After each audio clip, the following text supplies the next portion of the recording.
Buletin Didik 28 Jun bersama saya Zaiti Zubair. Menteri Kanan Pendidikan Datuk Dr. Aziz Jidin mewakili Malaysia pada Persidangan Pertubuhan Pendidikan, Saintifik dan Kebudayaan Pertubuhan Bangsa-Bangsa Bersatu UNESCO di Paris, Perancis. Persidangan yang bermula hari ini sehingga Khamis membicarakan mengenai transformasi pendidikan serta langkah yang dapat diambil bagi memastikan kemajuan dan kemampanan sistem pendidikan. Dalam hantaran di Facebook, Datuk Dr. Aziz berkata beberapa sesi perbincangan dan lawatan kerja akan turut diadakan sepanjang beliau berada di Paris, khususnya berkaitan dengan transformasi pendidikan. UNESCO berusaha untuk membina keamanan melalui kerjasama antarabangsa dalam pendidikan, sains dan budaya. Program UNESCO menyumbang kepada pencapaian matlamat pembangunan mampan yang ditakrifkan dalam Agenda 2030 susulan Perhimpunan Agong PBB pada 2015. Sejak penempatan pertama dalam kerjayanya sebagai guru, tidak sedikit pun Binit Taib merasa kecewa berbekalkan moto GURU iaitu Guru untuk Rakyat Umum. Binit mampu memahami hampir setiap karakter anak muridnya. Dan mungkin atas sebab itu, Binit dipilih sebagai penerima anugerah khas pada sambutan Hari Guru Peringkat Daerah Tawau 2022. Hari ini guru-guru bercakap tentang profesional dan pada masa-masa yang lalu dilema seorang guru ialah darjah profesionalisme.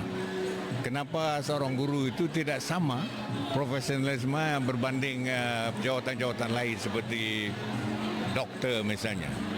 Tapi hari ini dengan perkembangan yang semasa, saya fikir guru boleh berbangga sama setara dengan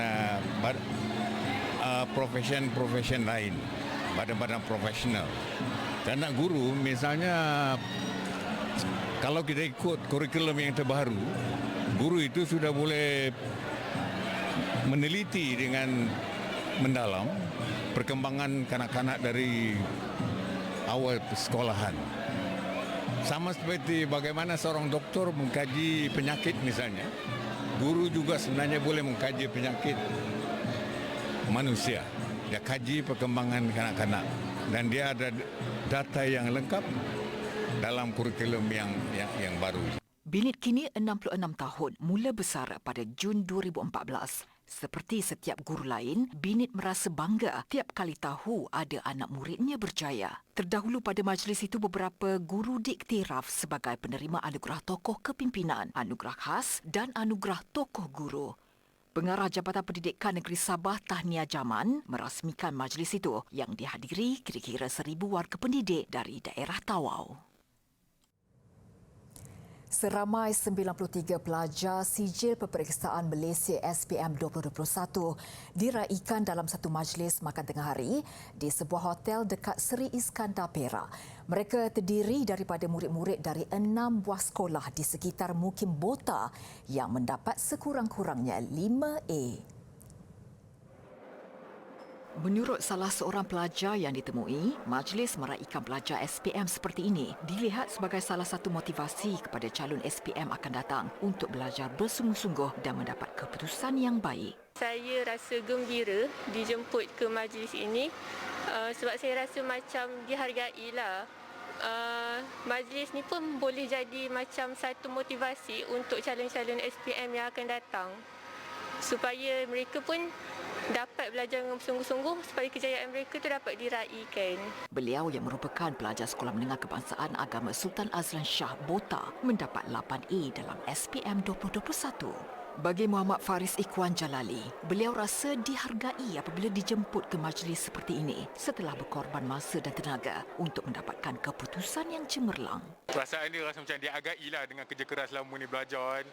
Bangun 4 pagi, semua belajar. Terkorbankan masa muda lagi belajar kan. Dapatlah rasa dihargai oleh ni. Okey. Itu dia. Memang patutlah dia. Memang patut ada kan. Boleh digalakkan macam budak junior bawah kita kan. Dan dapatkan nak belajar sungguh-sungguh, dapat result yang elok. Bangga kat mak ayah. Walaupun berada di luar bandar, murid SMK Sultan Muzaffar Shah 1, Lambur Perak ini berjaya mencatatkan keputusan A dalam 10 subjek yang diambilnya. Selain makan tengah hari, kumpulan pelajar cemerlang ini turut diberikan dengan cenderahati dan wang tunai sebagai membalas penat lelah mereka untuk menduduki peperiksaan dalam norma baharu yang serba mencabar.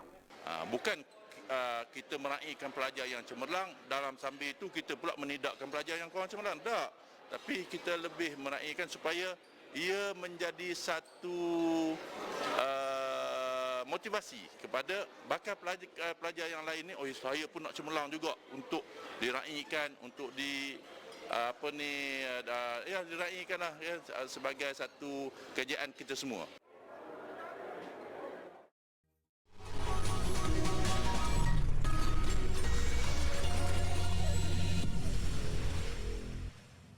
Bersua kembali, Jawatankuasa Sekuriti Makanan Peringkat Negeri dan Daerah ditubuhkan bagi memastikan pelaksanaan Pelan Tindakan Dasar Sekuriti Makanan Negara 2021-2025 yang sinergi antara Kerajaan Persekutuan dan Kerajaan Negeri. Perdana Menteri Datuk Seri Ismail Sabri Yaakob memaklumkan Kerajaan Negeri turut bersetuju melaksanakan 7 inisiatif dalam meningkatkan sekuriti makanan. Perkara itu diputuskan dalam mesyuarat Menteri Besar dan Ketua Menteri yang dipengerusikan beliau dan turut dihadiri oleh menteri-menteri Kabinet yang berkaitan. Datuk Seri Ismail Sabri memaklumkan Kerajaan Negeri bersetuju untuk meningkatkan keluasan tanah yang sesuai, khususnya tanah milik negeri untuk aktiviti pertanian, dengan mewartakan kawasan tanah pertanian sebagai tanah rizab di bawah Seksyen 62 Kanun Tanah Negara KTN dan kemudian memajakkan tanah itu di bawah Seksyen 63 KTN untuk tempoh sekurang-kurangnya 10 sehingga 21 tahun. Selain itu, memperkasakan pemberian tanah milik negeri kepada anak syarikat kerajaan negeri berkaitan pertanian yang kemudiannya akan memajakkan tanah itu kepada usahawan tani untuk tempoh 30 tahun. Pihak berkuasa negeri juga boleh tertakluk kepada kaedah-kaedah tanah negeri meluluskan tempoh sekurang-kurangnya 3 tahun dan boleh dilanjutkan seterusnya bagi setiap lesen pendudukan sementara TOL. Kerajaan negeri juga menurutnya akan mengekalkan pengezonan kawasan jelapan padi, mewartakan Taman Kekal Pengeluaran Makanan TKPM dan membangunkan TKPM yang terbengkalai serta yang belum dimajukan. Inisiatif lain termasuk mengekalkan pewartaan zon industri, akuakultur, ZIA sedia ada dan mewartakan ZIA yang belum diwartakan dan menyelaras bersama pihak berkuasa tempatan bagi memudahkan syarat dan proses kelulusan kebenaran merancang pembangunan sistem reban ayam tertutup dan aktiviti agro makanan yang lain. Kerajaan negeri juga bersetuju menubuhkan Jawatankuasa Pembangunan Tanah Pertanian peringkat daerah bagi memudah cara urusan membangunkan tanah pertanian milik persendirian yang tidak diusahakan dan menetapkan kadar caj abstraksi bagi sumber air tawar dan air masin yang lebih rendah untuk sektor agro makanan. Sebagai usaha membentuk minda produktif dalam kalangan generasi muda sekaligus membudayakan produktiviti ke arah negara yang berdaya saing dan sejahtera, pelajar tahun akhir Ijazah Sarjana Muda Komunikasi Masa Perhubungan Awam Universiti Teknologi MARA UiTM dengan kerjasama Perbadanan Produktiviti Malaysia MPC dan Universiti Malaysia Kelantan UMK menganjurkan forum secara dalam talian. Forum bertajuk Produktiviti dan Daya Saing itu menerima lebih 2,900 penyertaan dari pelbagai platform seperti Facebook Live dan Zoom. Menurut pengarah program yang juga merupakan Exco Kepimpinan dan Kesukarelawan Majlis Perwakilan Pelajar MPP UiTM, Muhammad Amirul Abrar Abdullah, majoriti daripada penyertaan yang diterima adalah merupakan pelajar UiTM di seluruh negeri termasuk di Sabah dan Sarawak. Para pelajar ini dah 2 tahun ataupun 4 semester belajar tentang perhubungan awam. Kini masanya untuk dia mempraktikkan ilmu-ilmu perhubungan awam tu bersama dengan MPC di dalam penganjuran program bersama. Jadi pelajar-pelajar ini didedahkan dengan industrial based program, iaitu bagaimana untuk melaksanakan program dengan kementerian, dengan kerajaan dan juga dalam usaha untuk kita bantu MPC bagi memastikan kempen-kempen ini berjaya menarik perhatian anak muda dan juga belia di Malaysia. Menurut Muhammad Amirul, melalui program itu, peserta dapat mempraktikkan 5 prinsip asas produktiviti, antaranya intelek dan cara hidup. Ia bukan sahaja dapat mengoptimumkan produktiviti dalam kalangan generasi muda, malah membentuk sebuah negara yang berdaya saing.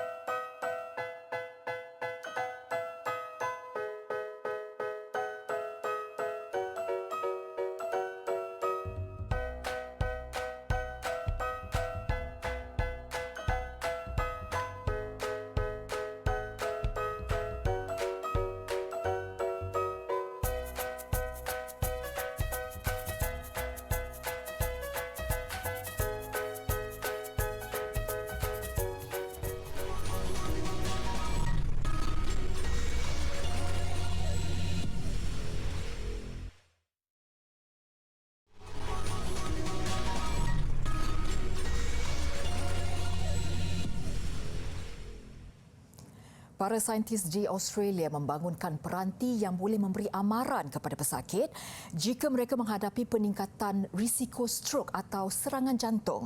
Hanya dengan satu tusukan pin, peranti itu mampu mengesan perubahan fizikal kecil dalam darah. Tujuannya ialah bagi memberi amaran awal kepada pesakit supaya pesakit dapat mengelak daripada mengalami strok atau serangan jantung. Kumpulan saintis terbabit yakin peranti itu mampu mengubah kehidupan orang ramai yang berdepan risiko sakit jantung dan strok. Salah seorang daripada penerima manfaat daripada teknologi itu ialah Michael Adams, 78 tahun. Mujur ketika dia menerima serangan strok itu 7 tahun lalu, isterinya ada bersebelahannya. Keadaan menjadi semakin teruk apabila dia mengalami satu lagi serangan strok ketika dirawat. Insiden itu mengakibatkan Adams mengalami masalah kekangan mental dan fizikal. No pain, you just pass out, you're gone. No symptoms. If you weren't treated by somebody or somebody else was there, well, I'd say you would just go, wouldn't you? Ujian mendapati Adams mempunyai masalah degupan jantung tidak tetap dan itu boleh membentuk darah beku di jantungnya. Sekarang ini, anak lelaki mereka, Kevin, 40 tahun pula, dikesan mengidap masalah sama. Peranti ini boleh memberi amaran kepada Adams dan anaknya sebelum serangan jantung atau strok kembali menimpa mereka. That's the major issue with the cardiovascular problems that you don't know when it will happen. Saintis berharap peranti itu dapat dibangunkan kepada bentuk yang lebih mudah dikendalikan seperti dihubungkan ke telefon bimbit. Melaluinya, pesakit boleh membuat pemeriksaan secara kendiri. Menurut Pertubuhan Kesihatan Sedunia WHO, hampir 18 juta orang penduduk dunia maut akibat masalah kardiovaskular pada tahun 2019. Armenia menganjur festival musim panas dengan meraikan kepelbagaian bunga dan herbanya. Melaluinya, pengunjung boleh menganyam kalungan bunga untuk diri mereka sendiri atau bagi yang sudah punya kemahiran, mereka masih boleh mendapatkan sentuhan atau idea terbaharu seni menganyam kalungan bunga. Dikenali sebagai Festival Herbois atau Festival Herba Armenia. Festival bertujuan meraikan penggunaan herba dalam masakan. Pengunjung boleh belajar mengenai herba Armenia serta kaedah penggunaan yang berbeza melalui aktiviti yang disediakan. Antaranya pesta teh herba, permainan pendidikan dan kelas memasak. Turut diketengahkan cara menghias topi dengan bunga dan cara membuat kertas kraft daripada bunga dan rumput. Bagi menarik pengunjung, festival turut menawarkan pelbagai acara sampingan. Festival Bunga dan Herba Armenia berlangsung di Yanukovych, wilayah Tavush, 150 km timur laut ibu kota Yerevan. Sambutan agak hebat dan turut dihadiri pengunjung dari luar Armenia seperti Rusia, Iran, Switzerland dan Jerman. Arca ikonik Balloon Monkey atau belon monyet oleh artis terkenal Jeff Koons akan dilelong bagi mengumpul dana untuk bantuan kemanusiaan di Ukraine. Ia dianggarkan mampu mencecah harga antara 6 hingga 10 juta pound Britain. Kerja melelong akan dilakukan Rumah Lelong Christie di London lewat hari ini. Mirip belon biasa, arca ini sebenarnya dihasilkan daripada keluli tahan karat. Arca dihadiahkan oleh pasangan bilioner Ukraine, Viktor dan Olena Pichuk. Ia adalah antara satu daripada 5 arca belon monyet yang pernah dihasilkan oleh Koons. 2 daripada arca itu pernah dijual pada harga $25 juta Amerika tiap satu. Arca setinggi 4 meter tinggi dan berukuran 6 meter dari kepala ke ekor. Tahun 2019, arca rabbit atau arnab yang dihasilkan oleh Koons dijual pada harga lebih $91 juta Amerika. Assalamualaikum adik-adik. Hari ini cikgu nak ajar satu senaman yang mudah dan kita boleh buat di mana-mana sahaja. Okay, kita mulakan. Okay. Cantumkan kedua tangan kita. Tolak ke hadapan. Okay, tarik ke atas. Bawa ke hadapan semula. Kita gerak ke kanan. Ke hadapan. Ke kiri dan kita berakhir di hadapan semula. Itu sahaja untuk hari ini. Terima kasih. Bye-bye.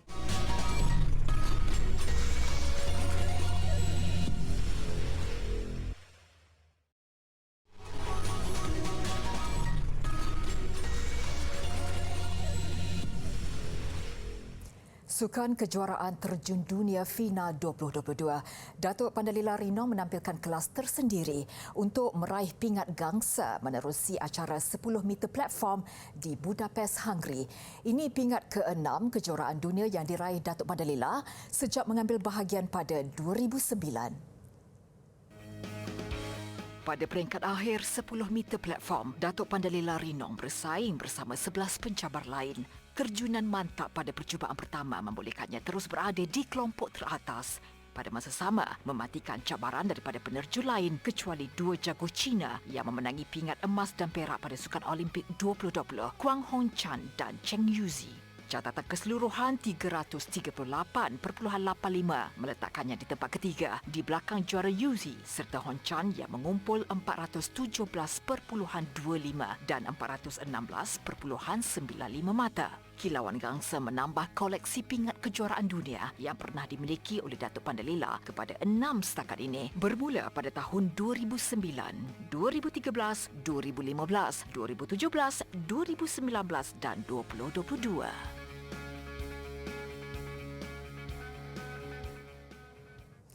Bola sepak Piala AFC tumpas pada perlawanan pertama. Kedah Darul Aman KDAFC kembali bersaing pada aksi kumpulan G apabila menewaskan kelab Filipina Kaya FC Iloilo 4-1.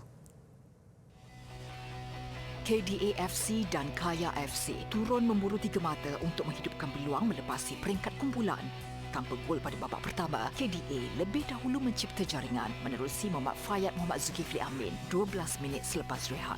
6 minit kemudian, KDA menggandakan jaringan hasil percubaan pemain import dari Jordan, Mahmud Al-Marti. Ronald Ngahwanja yang melakukan kesilapan menjaringkan gol sendiri pada aksi menentang Bali United nyata paling menyinar pada perlawanan ini.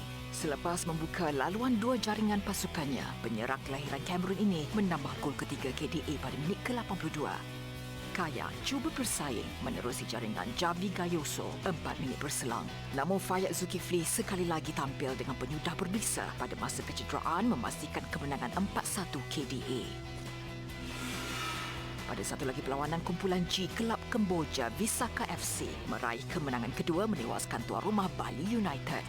Meskipun Bali United di depan seawal minit ke-9 menerusi jaringan Irfan Jaya, Visaka bangkit menerusi dua jaringan Paulo Victor dan Ok Sovan untuk mereka mendalui 2-1 sebelum rehat. DJ Gun menjadikan kedudukan semasa 3-1 disusuli jaringan kedua peribadi Victor untuk Visaka selesa mendalui 4-1. Bali United cuba bersaing hasil percubaan privat Maga di penghujung permainan. Namun Sovan meledak gol kedua peribadi pada masa kecederaan memastikan kemenangan 5-2 Visaka FC. Badminton Terbuka Malaysia 2022 bermula hari ini. Pusingan awal sedang berlangsung menyaksikan beberapa pemain negara mara ke pusingan kedua. Antaranya beregu lelaki Tan Kian Meng, Tan Wee Kiong, juga pasangan campuran Goh Sun Huat, Shivon Lai. Begitupun paling mencuri tumpuan kekalahan pemain perseorangan lelaki yang juara dunia Loh Kian Yu dari Singapura. Pada pusingan pertama, Kian Yu, pemain kelahiran Pulau Pinang itu, tewas kepada pemain Hong Kong Lee Chung Yu 19-21 dan 12-21 cuma dalam tempoh 39 minit. Satu lagi halangan sukar buat Chiu Yu esok apabila berdepan pemain nombor 1 dunia Victor Elselson dari Denmark. Kejayaan beberapa kali kepusingan akhir Piala Dunia membuktikan kehebatan Korea Selatan dalam sukan bola sepak. Sukan tenis khasnya kejuaraan Wimbledon yang sedang berlangsung, nama Korea Selatan turut menjadi sebutan. Semuanya gara-gara pemainnya Kwon Sun Woo yang menampilkan tentangan hebat sebelum tunduk kepada pemain nombor 1 dunia Novak Djokovic. Pusingan pertama Grand Slam kejuaraan Wimbledon menemukan Novak Djokovic dengan Kwon Sun Woo. Pemain nombor 1 dunia dari Serbia itu dijangka tidak berdepan masalah berdepan Sun Woo yang berada pada ranking ke-81 dunia. Namun selepas menang 6-3 pada set pembukaan, Djokovic dikejutkan dengan kebangkitan Sun Woo pada set kedua. Sun Woo menguasai set kedua dengan kemenangan 6-3. Sedar keupayaan yang dimiliki Sun Woo, Djokovic tampil dengan corak lebih kemas untuk memastikan kemaraan ke pusingan kedua dengan memenangi set berikutnya 6-3 dan 6-4. Seiring perkembangan sains dan teknologi, pelajar perubatan di United Kingdom mula belajar dengan menggunakan pesakit hologram, sesuatu yang pastinya amat menarik. Visual itu mengakhiri Buletin Didik malam ini. Saya Zaiti Zubair. Assalamualaikum dan salam hormat.